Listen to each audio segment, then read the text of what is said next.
Hello, hi, welcome once again, and thank you um, for everyone that are coming here today to join me. So, welcome. Thank you for joining me. Um, and for last week, all the ones that joined in last week for the first, what I like to call the therapy hour. I like the sound of that because I think maybe once a week we can devote time for a therapeutic session, a virtual session, a combined virtual session, so to speak. So, hi to everyone that's joining me right now. I appreciate it as always. The fact that you're taking the time out to come in and join me is something that I personally appreciate greatly. I want to spend the first few seconds just welcoming everybody here. Oh, wow. Hello. Welcome. Uh, all the way from Zimbabwe right now. Welcome. Yeah, and great to see you. And I'm sure we will talk soon because it will be great for me to catch up with you. Hello. From Nigeria. Hello. Welcome. It's like we've got the United Nations up in here. London in the house. Toby, how you doing, sir? Welcome. Thanks for joining me again. Um, Come on, oh, look at that boy. Adrian, how are you doing? University lad joining us. Hopefully, the next hour will be something quite informative and useful for you guys to maybe take on board. As the information has been out there for the last couple of days now says, today's topic is going to be one that was specifically requested by the many DMs that I received from last week's live. And it's something in which, if you're, you know, if you will join me, it's something in which I want and I plan to be doing every Saturday, 2 p.m., the therapy hour, for us to be able to meet like this and for us to be able to explore certain topics weekly from a psychotherapeutic point of view.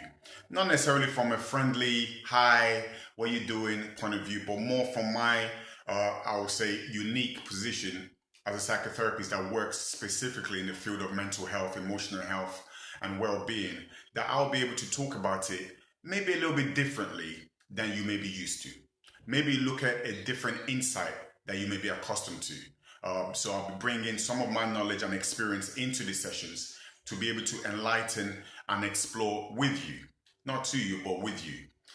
So it was something that I would definitely like to share with you. So today's topic is called anxiety. Now, anxiety is one of those things that there's not necessarily going to be a one session topic, as you can imagine and appreciate. Anxiety touches every facet of our lives sometimes. So what I'm going to do today is touch base with it, explore the origins of it, what it actually means, because like a lot of words, I don't know if you like me, but when I hear a word, I've got my own personal connection to that word, my own personal understanding of what that word actually means. So for me today, what I'm going to do is I'm going to be able to explore it, define what it is therapeutically, of course, but also be able to look at how it actually affects each and every one of us. What I would say to start this off is to say therapy affects all of us in different ways. So any mental health issues that we may all be experiencing, it actually affects each and every one of us in a different way. So I'll be able to explore that as well, and also maybe touch on base because I understand that there's not a lot enlightenment about how come one person experiences something a certain way and another person in the seemingly same situation experiences it another way. So what I'm going to do today is going to be going through it, not textbooky. I'm not going to bore you with science, but science may show its face here and there, but I'm not going to call it silent science to make it easier for us to be able to digest it. Because I'm sure we've all got hang-ups about certain subjects we learn in schools. So the mere mention of certain subjects we shut down. So today I may not be talking about the science of it, but I will be talking about the science of it. And just to look at ways in which we understand it, and we're going to explore in depth, I'm going to personalize it, ways in which we can actually deal with it. There's one thing, Nathaniel, knowing what this is. How can I change it? How can I affect change? How can I get over it? How can I deal with it?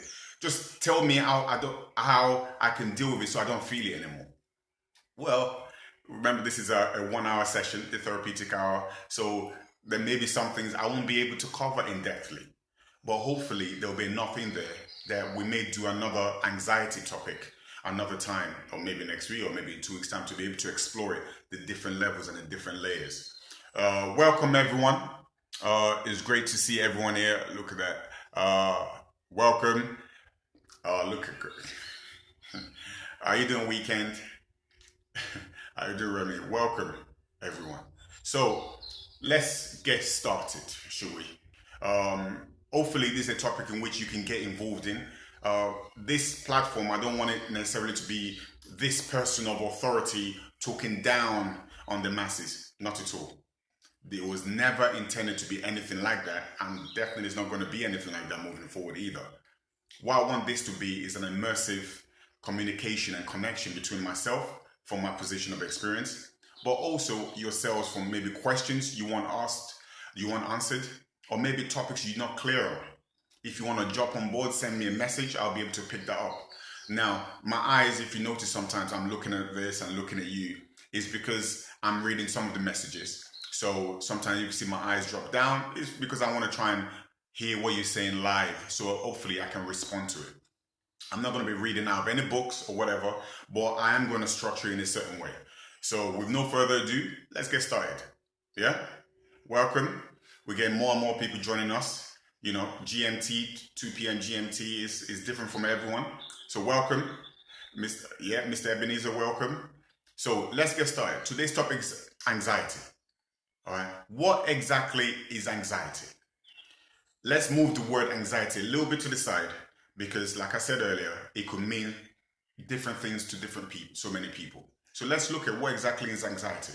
Now, imagine your brain system is set up and created in such a beautiful way that, like, God has decided that, you know what, I'm going to create your mind in such a way that different parts of it is going to be responsible for different things. And one of the most unique things as human beings, as any living thing, is the search for survival. All of us, naturally, when we're in a situation that we feel there may be danger to ourselves, there's something that is triggered within there that actually goes, hold on a minute, there's danger. I sense danger. Even more accurately, I perceive danger. And that word perceive and perception is going to come in throughout this session.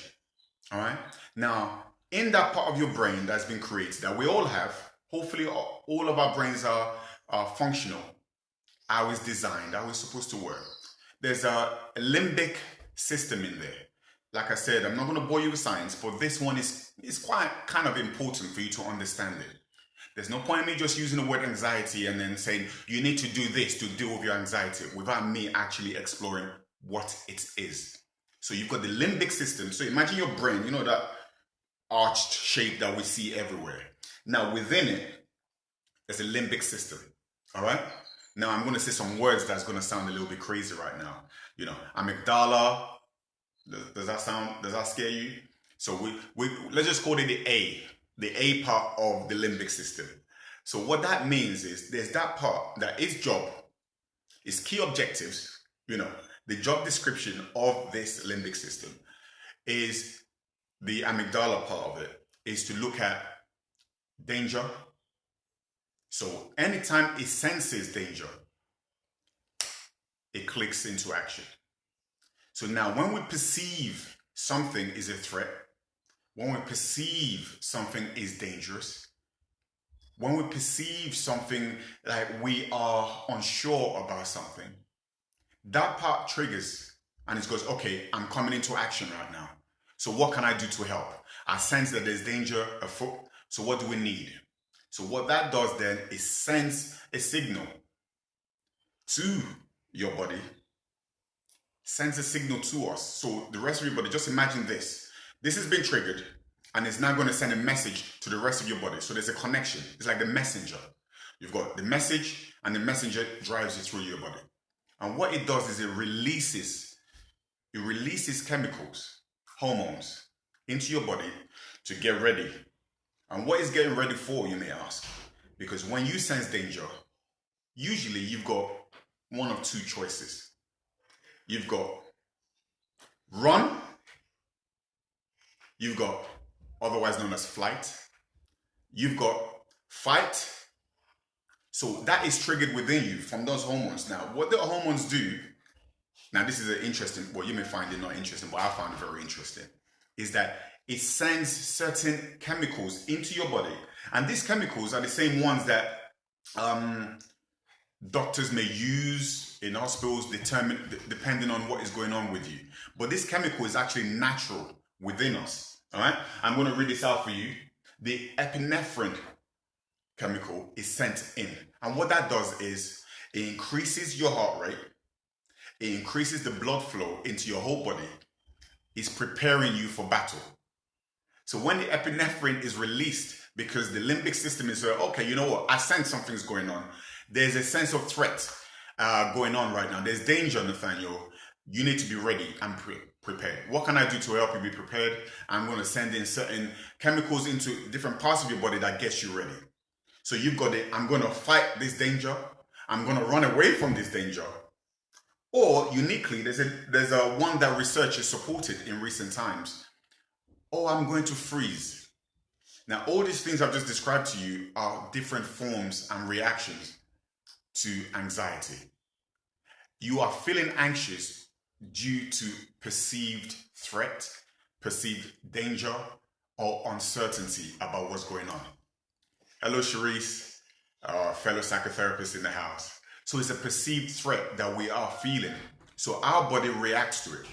Now, there are different ways in which our body reacts to it. The way I react to it may be different from the way Sharice reacts to it. May be different from the way Manu, all the way from France, reacts to it. The way I react to it could be got sweaty palms, like I'm approaching something. Something's about to happen. And I perceive that thing as danger. I perceive that thing as a threat. I perceive that thing potentially is out there to hurt me. And my natural survival instinct that is inbuilt in all of us, you can test it by putting a candle near your hand. Naturally, you will flinch. Even if you determine that I'm not going to move my hands, you'll naturally flinch. Your survival instinct is kicking in. It's like, oh, this is not right. This is danger. What you may also notice is your heart rate may start going. Your heart is pumping. It's just going faster and faster. Sometimes you have that weird feeling in your stomach, which is similar to, remember when you were younger and the first girl or boy you found attractive. And the thought of you going to talk to her was so scary that your stomach, and some people may describe it as butterflies, you could have a flutter, or your stomach is turning inside out. That feeling is another sign of anxiety, because what you are perceiving is about to happen could be dangerous to you. What you're perceiving is about to happen could be something in which, whoa, I'm going to get hurt by this. How do I manage it? So all the chemicals is pumping into your body now, preparing you for potential run, fight, or in some cases, freeze. All right? So that is what anxiety is. That is the cause of it. That is where it's coming from. So when we understand it now, we can say, all right, I want you guys to take a moment, just this moment right now in all of us. Think of a situation that makes you more anxious than normal. Just whatever it may be. Think of a situation. Whatever it may be, wake up, Dio. Whatever it may be, think of that situation right now that gets that feeling. It could be heart racing. It could be dry throat, palpitations, sweaty palms. You get really nervous.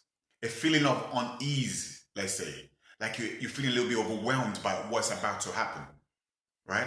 So now think of it, and everything I've just said right there, I want you to apply it to it. So you're about to go for a job interview and you're getting dressed, or even the night before you're getting nervous. What if they don't like me? What if I don't get the job? What if I don't know what I'm talking about. What if I open my mouth and nothing comes out? All of those things, you may notice your palms are sweating. You may notice your heart is increasing. You may have the sense, as we describe it, the sense of dread. Just imagine it like you are dreading something. Why are you dreading it? Because you're dreading it because of what you perceive could happen if I go through with this. So sometimes you may find yourself making excuses not to actually do something, not to go ahead with something. Like, no, you know what? Maybe not. Maybe next time. Maybe not today. Because what your survival instinct, that natural thing that we all have, thank God, the survival instinct is telling us you are at risk. So if you are at risk, abort mission. Just press that ejector seat. Like, get the hell out of there. Whatever's about to happen is has the potential to hurt you, to harm you even. So that is the cause, the origin of anxiety. And that is I would say, for me, a perfect description of what anxiety is, which is your perception of danger. And your brain is triggering you, preparing you for that perceived threat and danger. So when you think about it, is anxiety friend or foe? Right? Like I said last week when we were talking about fear and how fear can be a friend or a foe. It depends how we frame it. So anxiety, in a way, is a brilliant indicator of how you're feeling about something. It's a brilliant indicator of what you perceive is going to happen. So now you guys have got your own examples of situations that brings that feeling into you. Feel free to share it and I'll be able to explore it live in the moment. So if you feel like sharing something that makes you anxious, sharing something that brings that feelings into you, feel and try and understand it. I can see Josephine saying that anxiety is foe for sure. I like the spelling of for sure, by the way. But anxiety, if you look at it, its job, Josephine, is this. I'm going to let Josephina know when I feel something dangerous is about to happen. So I'm giving you a warning. Like, Josephina, hold on. Don't cross the road. Don't cross the road. You could get run over. And if it builds up to an extent that it starts affecting your life, then that's a problem. But if it's a warning system that alerts you to something, then you can see the friendliness of that anxiety. Now, all of us, including myself, have experienced anxiety in our lives. We experience it sometimes without us fully understanding that is what we have experienced. When I was younger, I experienced anxiety, but I didn't know it was anxiety. I'm getting nervous about talking to this girl. I'm getting nervous about anytime my mom calls me and asks in that voice. Have you ever been called by your parents in a voice that you perceive danger? So you get nervous. What haven't I done? Or what have I done? Or what am I supposed to have done that I haven't done? And you get that feeling of nervousness. Or maybe even the phrase, wait till your father gets home. Any of you had that phrase? Or I'm going to tell your father. Now, for me, that was a powerful phrase. And what that indicates is, oh no, if my dad comes in, I may get in trouble. So my brain automatically is going into it and my brain is going, I'm going to be in trouble. I'm worried. What could potentially happen? I could be in danger. Whatever it may be, that is you going through an anxious period. That is you experiencing anxiety in a certain way. Kamar, I see you. That is you experiencing anxiety in that situation. Now, what you notice is after your dad comes home and you live through it to survive another day, that feeling of anxiousness goes away, hopefully. Hello, Belinda. That feeling goes away, hopefully. So if that feeling goes away, then you know that feeling of anxiety is a temporary one. All right? It's a fleeting one. But what we want to understand today, what I want to try and get us all as a village to understand is, how does anxiety become, or when does it become a problem? And the easiest way to say it is it becomes a problem when it's affecting your everyday life. It becomes a problem when it's affecting the way you sleep. It becomes a problem when you are making decisions to avoid that situation you perceive as a threat, right? It becomes a problem when it actually affects your whole life, and in some cases it can be a real clinical issue. So hopefully, a lot of us will have experienced it to that extent that we're unable to leave the house, but we're unable to challenge it, that we go into our shell and we feel that the world is not going to get any better. Hopefully that we won't have experienced that. But if we do, I am here as someone, a practitioner in that field, that knows there actually is an end point where we can get through it. And I love using analogies. If you joined me last week, you will know I do. And one of the analogies that I love using, because I think it's so apt to so many different mental health issues. If you've watched the film Shawshank Redemption, you may have, you may not have. I'll describe the scene to you. Someone is trying to break out of prison, and for them to break out of prison for something they haven't done, by the way, I'm just saying, putting that out there, they have to go through and swim through a sewer. The sewer is usually filled with excrement. They have to swim through it. So imagine 100 yards, 80 meters. Imagine swimming through it. And then at the end of it, you come out clean. You come out into another sea of clean water where you can wash yourself off. Unfortunately, a lot of us, through anything we go through, may have to swim through a sea of excrement. But I'm here to let you know that at the end of it, there is that light, there is that possibility of you coming through whatever it may be you're going through: bereavement, loss, mental health issues, depression, anxiety, whatever it may be, there is the end there. I just want to be able to assure you that, because it's something which I work in. All right. And there's an interesting point made by Grace right now, in which I want to be able to touch on, because it leads me perfectly into my next point. Thank you, Grace, for raising that point. Grace's point is, can you have anxiety caused by the subconscious? By mere fact of the anxiety being caused by what you perceive.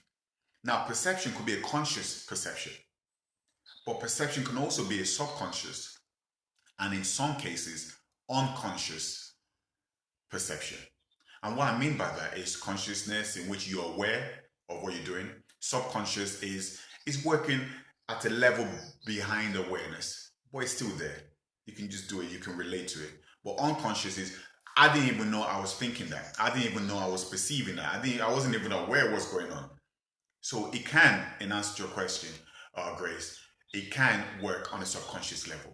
And how that works, this is another I find riveting and interesting. You, Grace, may experience anxiety to do with something that I have no issues with. We're both experiencing the same thing, but my way of dealing with it is different from yours. We both went through exactly the same situation at the same time. We crossed paths at exactly the same time, but the way I experience it and I deal with it is totally different from yours. Why is that? Now, the reason why we may experience things in different ways is a myriad of reasons. A myriad of reasons, many from different aspects of it. One of them, a fundamental part of it, is just the way we're wired, right? Some of us are happy-go-lucky people naturally. Some of us are naturally not a morning person. But another facet that is so important in determining how we experience things are, how am I conditioned? Now, it may seem like a strange question to you, but for me, it's the bread and butter of what I do in my field. How is this person sitting across from me? How are they conditioned? And I have different ways and different skills in which I can deal with it. I can use to be able to explore and understand how you, Grace, may be wired.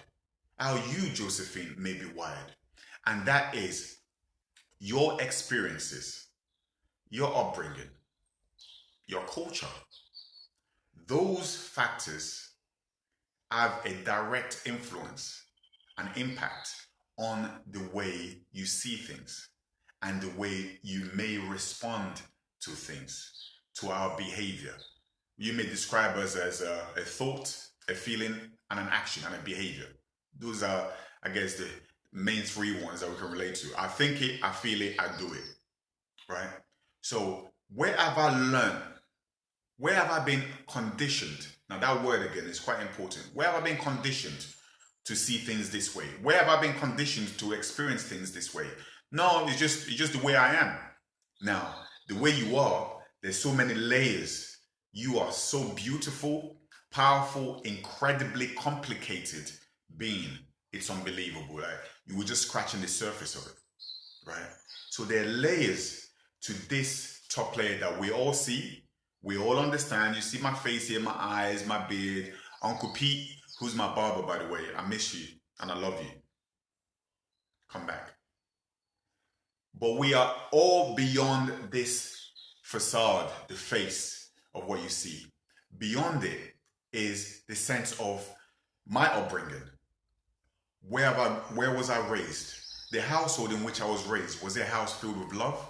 Was it a house filled with shouting? Was it a house filled with anger, ambivalence?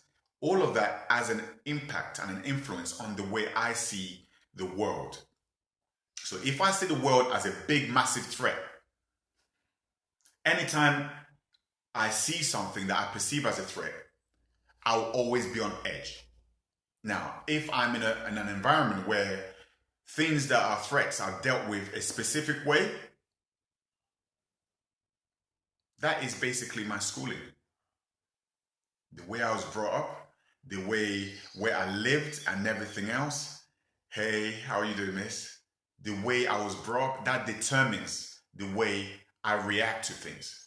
So, if my dad dealt with stress by shouting and kicking things and throwing things, which he did not, but if he did, I am there as a child seeing this, and that is my lesson for life. My lesson for life is whenever I see something that resembles stress, this is a tool that's available to me for me to deal with it.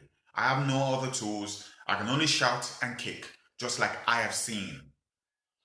And after a while, that becomes, in reference to what Grace is asked, that becomes our subconscious way of dealing with things. Why is this person shouting all the time? Why do they shout all the time? Okay, let's take a step back and look at the layers that has created who this person is. The layers that's created me, Nathaniel, as a person, that's different from layers that has affected other people. There are layers that we may grow up in the same household even. And the way I perceive certain things may be different from the way my sister perceives certain things, from the information in which I have. And our brain and the way we condition all has a direct influence on the way we react to things, the way we deal with things, and the way we experience things as well.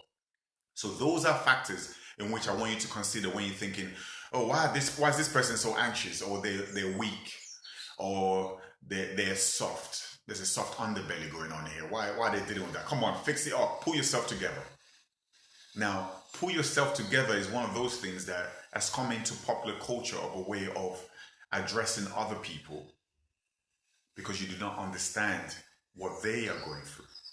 Remember, anytime you see someone that's quite anxious about something, they have perceived a threat to themselves.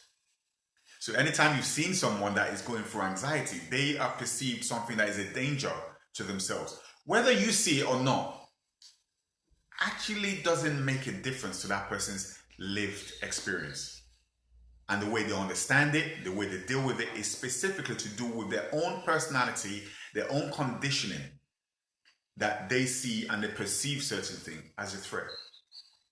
Now that's how the brain is wired. Remember, we started talking about what anxiety is.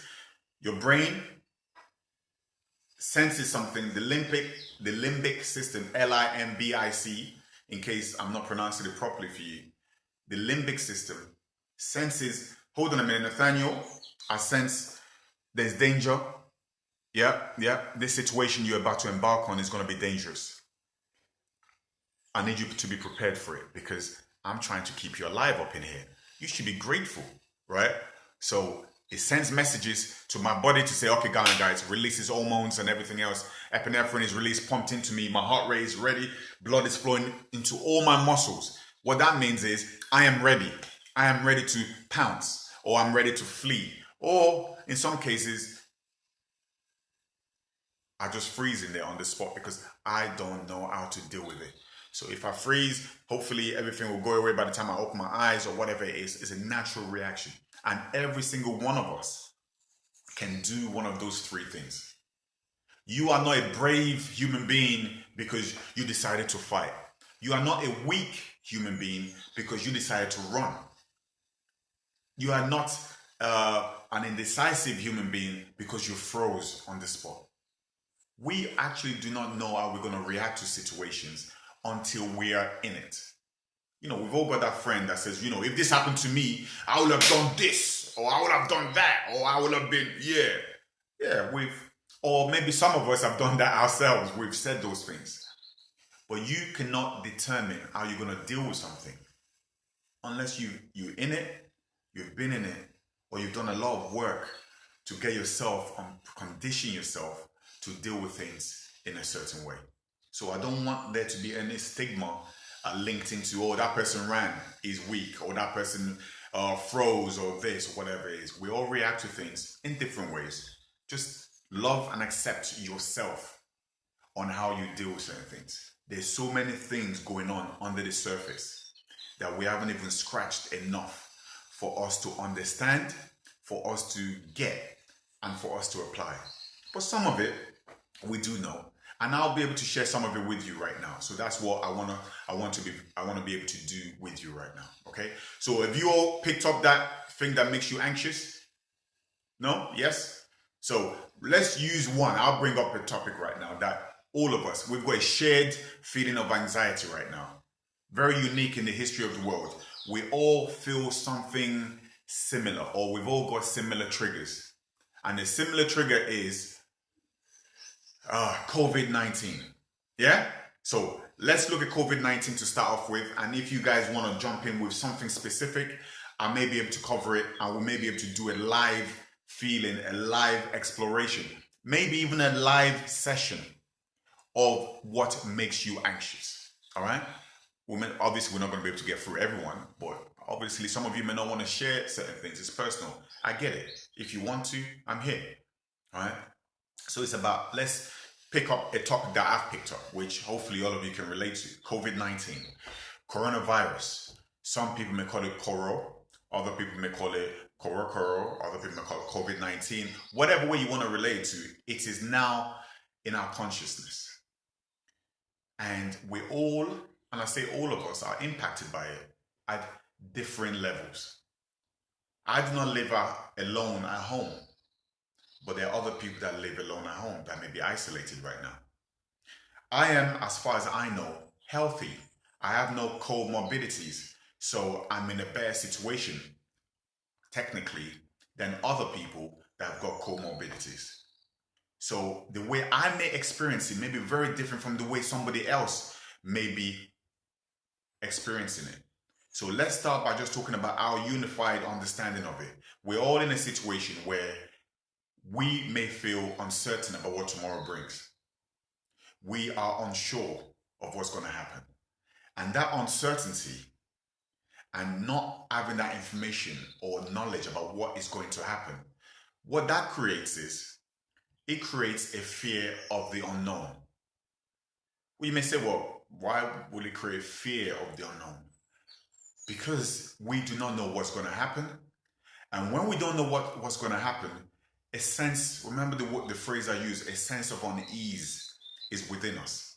So we feel uneasy about what's about to happen because from everything we've heard about it, this is the technical definition of what our limbic system was created for.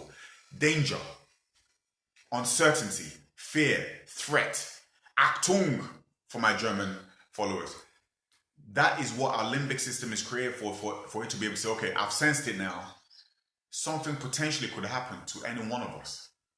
And that scares the hell out of us. Does it scare me? On a level, yes, it does. I think about all the people that I love. I even think about the people that I do not know, that I have never met, and how they are dealing with things. How are they going to be impacted by it? I even think about our world and the way we know it right now. How much of it is going to change? What's going to happen when all of this, the dust settles? How is the world going to change? And change is another trigger for a lot of us, which is something new is happening. I'm not sure how I feel about it. I feel scared naturally because I don't know what's going to happen. So that sense of uncertainty from that change triggers a sense of anxiety, triggers a level of fear, unsure of something. Oh God, how am I going to deal with this? It could be a new job. It could be a new school, going to university, moving house for the first time, moving in with a partner for the first time. Whatever it may be, something is triggering there. All right. So looking at COVID-19, how can we all collectively deal with it? Now, I've explained how anxiety develops, so I'm not going to go into that again. I'm going to move now into what are the steps we can take for us to be able to deal with anxiety, right? There's no point in me telling you, go for a jog or just exercise, do this or do that. I think that's simplistic, a little bit too simplistic without any meat on the bone. So what I'm going to do instead is I'm going to go through the stages in which I've worked with clients, in which I feel will actually put you in a good place to be able to understand it, actually break it down, decipher it, and go, all right, you know what? I can deal with this, almost as if Nathaniel is here in my brain and is taking me through the steps. So some of my clients, and for a lot of psychotherapists, our clients internalize the therapist. Doesn't mean that they're swallowing us whole. What it means is when you're going through therapy with someone, you connect with them. And when you connect with them, hey, Danny, when you connect with them, there is that sense of unity, a synchronicity. And when they are in their everyday life, what is spoken about in this session is then internalized within them. So when they are in that same situation themselves, without me being present, what is going to happen then is they are going to look at the things we spoke about within the session and apply it. So that is the meaning of the phrase internalizing the therapist. So they may internalize me, my voice, what I've said.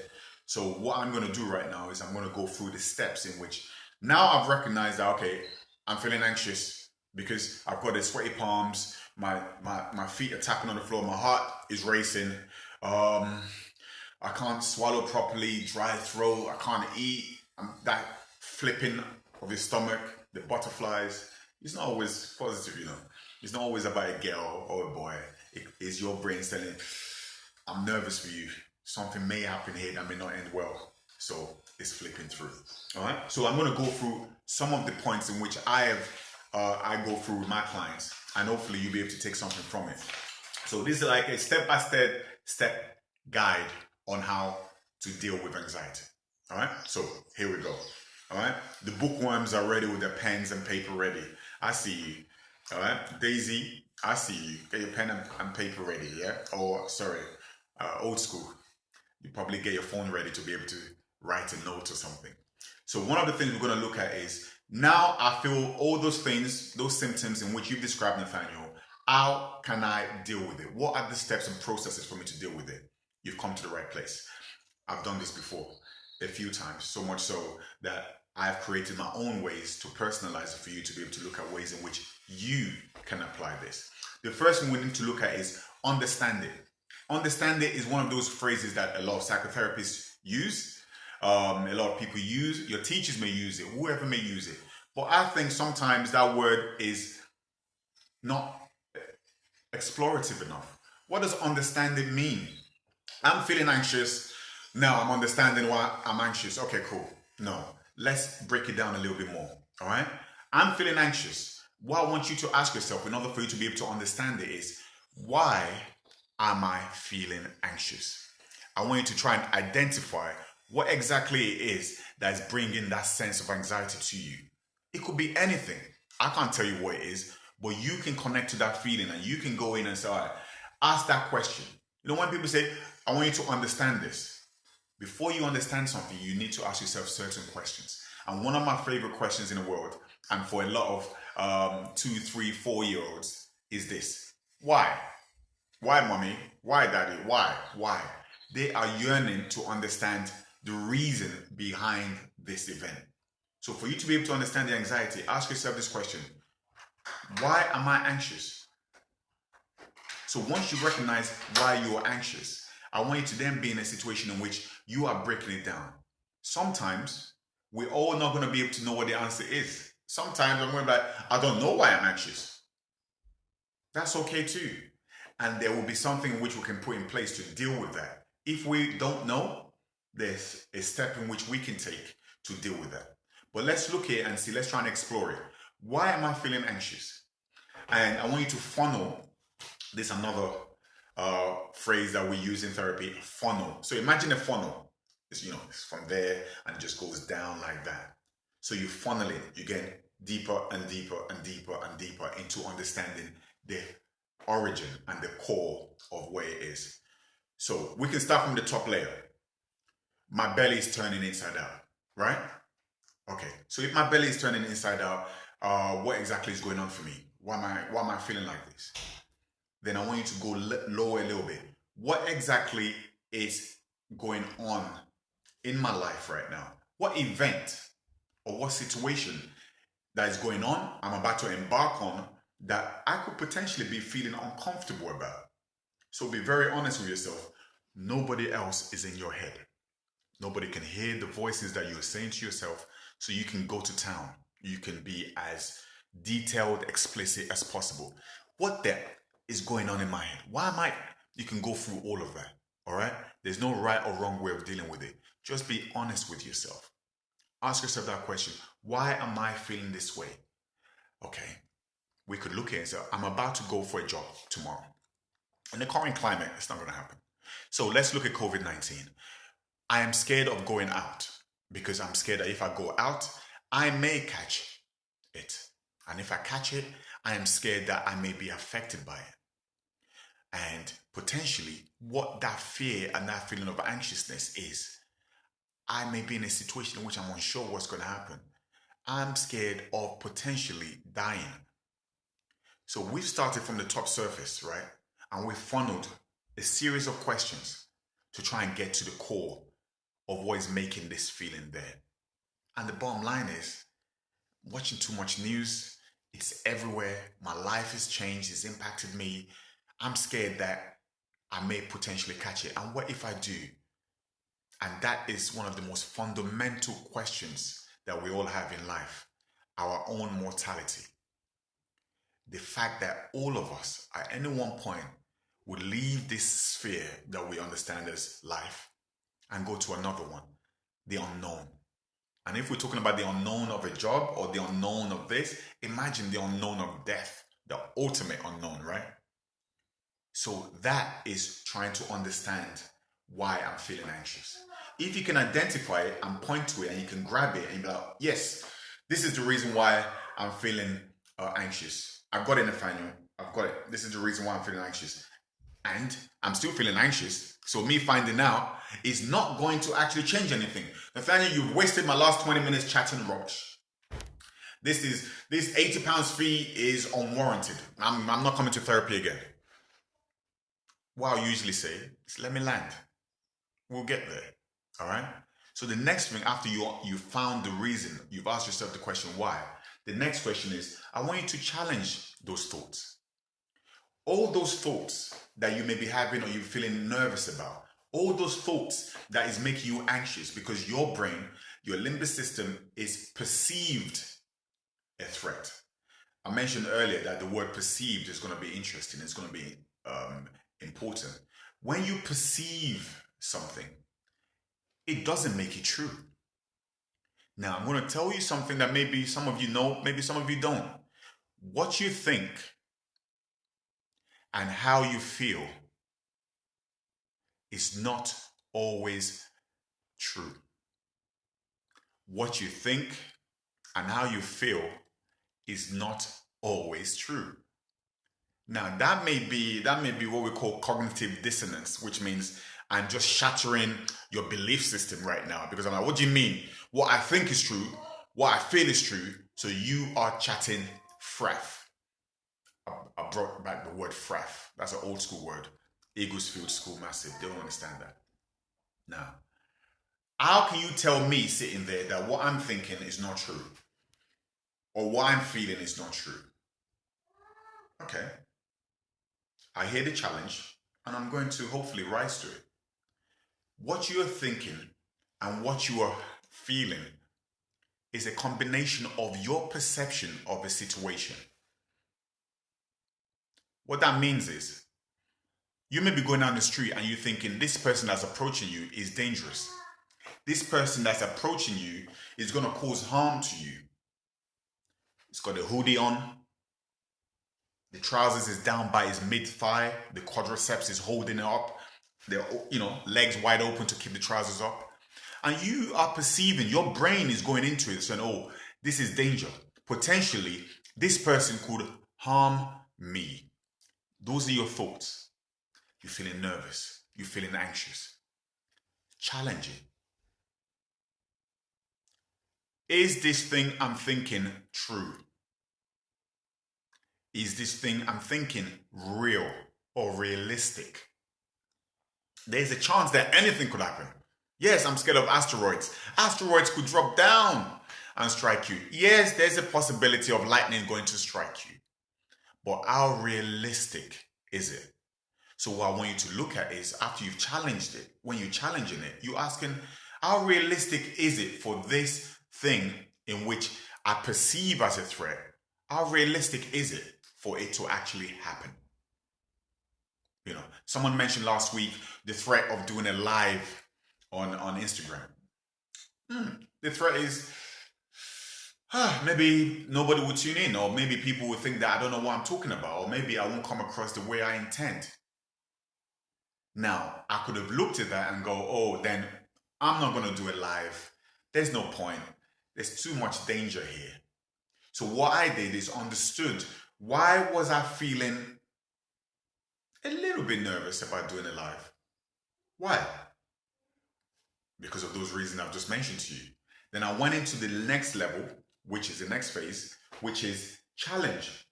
Challenge that thought, because I'm a believer, and hopefully you will too after this, or maybe not. It's a work in progress.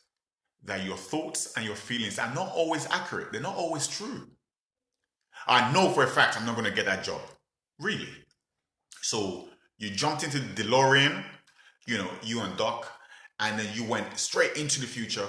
You jumped into the interview. You saw that you didn't get a job, and you came back and you're like, you see, Nathaniel, I know I'm not going to get that job. You don't. So that thought, I've challenged you right now, is not true. There's a possibility you may not get it. There's a possibility you may get it. And what we do with that challenge is going to be important in how you deal with anxiety. So I want you to challenge it. Challenge your thought. Is this thought realistic? If it's realistic, what are the things can I do to manage it and to deal with it? If I feel I'm going to fail my exams, I know I'm going to fail this exam. How do you know? You jumped into that DeLorean, I'm gone into the future, and you decided that, yeah, I've seen my results, they're F. My father is going to hate me, he's not going to let me back in the house, he's going to disown me, he's going to change my surname from Oke to something else. Okay, come on, I hope you heard that. That wasn't subtle at all, was it? All right? So, after you've asked yourself, is it realistic? Another way of asking yourself that is, what are the chances? What are the chances of me, this thing in which I perceived as a threat occurring? What are the chances of it happening? Even with everything else that's going on in the world of COVID-19, what are the chances of me contracting it, being fatally affected by it? Let's break it down. When we look at it like that, we'll be able to recognize, hopefully we'll be able to get some sense of peace and solace from it that, all right, it's not necessarily knocking on my door and it's about to jump into my house and infect me and affect my life. How realistic is this fear? Now, when I want you to go to the next level, so we've gone into understanding it, asking the why questions. Why am I feeling this way? Where is this coming from? What am I feeling? Because of what? And then we're going to challenge it. We challenge those feelings and challenge the thoughts. How realistic is it? Prove it. Show me that this is going to be realistic. Once we've challenged that, then I want us to go to the next phase. And the next phase we're going to look at is, all right, this potentially could happen. Now, have I got the power to change this? Is it within my power to be able to change this thing that I perceive as a threat happening? You could see someone coming at you with the hoodie that the whole world is telling you to be scared of. You could perceive someone that the whole world is telling you this person is dangerous, cross the road, or whatever it is. As long as it's not Charles Manson about to walk towards you, I suggest everything else is perception. So now you've challenged it. How realistic is this person going to attack me? Is it realistic? I feel it's realistic that this young guy that may just have gone to buy Skittles for himself is all of a sudden dangerous. So now I'm feeling anxious. The next thing I want you to look at and I want you to ask is, can I change this? Can I change this reality from happening? What can I do to change it? Now, if there's nothing you can do to change it, can I miraculously go like that and COVID-19 disappears from the world? Not currently. So if I can't do that, the question you need to ask yourself is, all right, can I change it? No, I can't change that reality. If you're walking down the street and you see someone coming through you and you're feeling quite anxious and everything else, can I change it? Potentially you could change it in that moment. You could cross the road. But talking from experience, please don't cross the road for me. All right? I'm harmless. Sometimes. All right? Can I change it? Yes or no? If the answer is yes, I can change it. Let's use the exam analogy. Can I change the fact that I may fail? Right? Deja, brilliant phrase. Feelings are not fact. Exactly. That hits the point on the head. Can I change my reality right now? Can I change this feeling? Can I change it? If the answer is yes, I can change it. I'm scared of failing exams or I'm scared of catching COVID-19. Can I do something to minimize the chances of this terrible thing that I perceive as danger occurring or happening? Can I? If the answer is yes, something as grave as COVID-19, let's look at it. I can stay at home. I can ensure that I wash my hands regularly. I can ensure that when I do go out, I stay, let's say 6 feet. It's okay, I'll give you 10 feet to make you feel better. If anything, to make myself feel better. Barbito, how are you doing, Barbara? Welcome. How can I do something to change it? Yes, I can. I can limit my going out. I can limit my physical contact, well, actually limit it totally with everyone out there and keep myself indoors and make sure that I limit the chances. So that example of COVID-19, I want to limit the chances of me catching it. So that is something within my power. That's actually something that I can affect changing. Let's hold on to that feeling and say, yeah, I may not be able to totally stop it from happening, but I've actually got power to be able to limit the chances of it happening. And that, hopefully, your feeling of anxiety will start dissipating. It will get lower and lower. Over a through period of time, it will get lower still. But what if there's nothing I can do about a situation? What if, can I change your question, brings out a result of, no, I can't change it. There's absolutely nothing I can do about it. Nathaniel, you sure? There's nothing I can do about this perceived threat occurring? Yeah, I've looked through, I've done my diagnostics. No, there's nothing you can do. Then the next stage is for you to accept it. Accept that I haven't got control over COVID-19 going on here.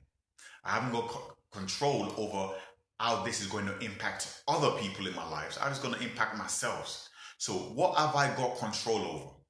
Let's move it away from that. I can limit the chances of me getting I can reduce the fact that I may get it or I may not. I may eat more fruit, ginger, lime, lemon, honey, whatever it is. My immune system that I've been battering and bullying and violating all these years, I'm going to make friends with it again. Immune system, I love you. Vegetables, come in, greens, you're welcome.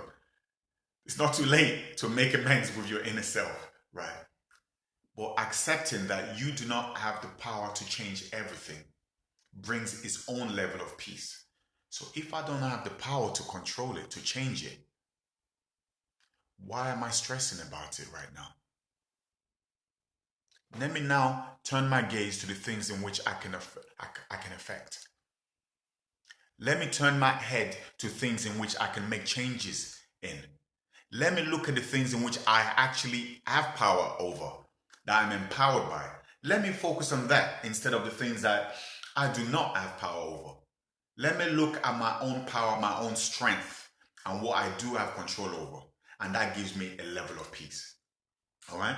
So if you have got power over it, draw up a plan. Oh no, I'm gonna lose my house. God forbid. You see, the Nigerian enemy came out straight. God forbid. What can I do? Rather than me running away, hiding, sticking my head in the sand, let that trigger. Let me draw up a plan. Let me fight it. I need to ensure that I have a message and a communication line with my mortgage providers. I have a plan in which I can arrange a payment plan. I can look at other ways in which I can make money to be able to keep me afloat. What do I need to do? I can take out certain insurances. Am I insured to be able to cover loss of earnings? That is drawing up a plan. That is what we call problem solving. Problem solving is triggered in there. That's the next phrase that we need to look at. I've challenged it. How can I change things? If the answer is yes, I can, let's go into problem solving. And what that means is, okay, I'm too stressed and too nervous to problem solve. There's a little trick in which I use to be able to help other people be able to problem solve. And here it goes. Now, imagine your best friend, someone you're really close to. If they are going through a situation, that person that they call, which is yourself, for advice or for support, how are you with that person? You are calm, informative, supportive, empathic. Now, that is what yourself requires from you in your problem solving mode. You need to be focused on the problem at hand. Imagine you're talking to your best friend and you're trying to guide your best friend to deal with something that's challenging to them. That is how you engage the problem solving mode in yourself. All right? Is that okay? Right. So just to recap on it, understand, why am I anxious? Challenge it. Challenge your thoughts, because we know they're not real. Feelings are not always the truth. So challenge it. Is this realistic? And when you challenge it, you're in a position to reframe it. What reframe means is, I can change the way I experience this. The way we perceive something determines our experience. Now, that is my phrase. So if I see it anywhere else, I will know someone was in here that was taking it. The way we perceive things, our perception determines our experience. If I perceive you to be danger, I'm going to experience you so. So I'm like, yeah, that's danger. That's the reality of it. So let's reframe it. And reframing it is changing the way we see it. Rather than doomsday, oh Lord, I'm going to die. I'm definitely going to die. It's going to happen to me. Let's reframe it. What are the chances? How realistic is this? Okay, the chances of it happening are this. The chances of me dying from it are even more minuscule. Let that be the new reality for me, your new frame of reference. Okay? And then we'll go into the, what can I do to change it? Actions we can do to change it. Steps we can take to change that perception or that experience and that feeling of fear of danger. All right? And one of the things we'll look at is, and I think Josephina said this earlier on, which is, it comes to a point where we're going to have to face it. So the last point is, we're going to have to face wherever the anxiety is. We're going to have to prepare for that exam and take that exam. We're going to have to go to that job interview and make sure we kick ass when we go there. And we're going to have to make sure in current climate, we stay at home, wash our hands, look after our families, and we will all meet here again to talk about it. Thank you for watching. See you.